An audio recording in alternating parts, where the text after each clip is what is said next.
Hadin bikinongelam keseng FKJGP kila jurip patsyem ya kejing shisha halot kejinglong rathai ki kamra basyong basa ki samla puli haskul JNV Nyang Bari ko office u deputy commissioner Riboy district kala shimkhya ye kini kejing jeng samla puli jong kate ke skul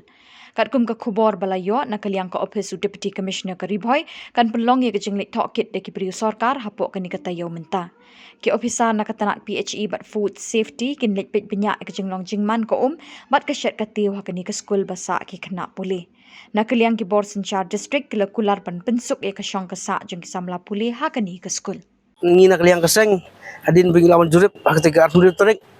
ya ke skul JNV Nyang Bari.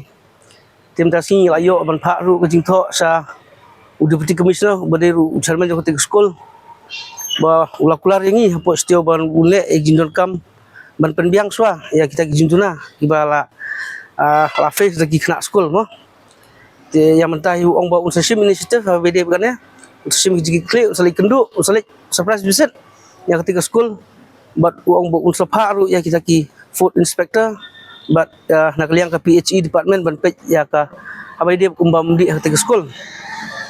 dia udisi ulai ke assurance ong ba unsalik ide ki khamat lajong ba baru kita jinur kam di kena school onsa penbiangsan kita ki jingkular jong disi hadin binglai kenduk orang bah kadehi kajing jing kena school am tak future jing kena school unsalik idal deh bandit surprise visit dia ketika school.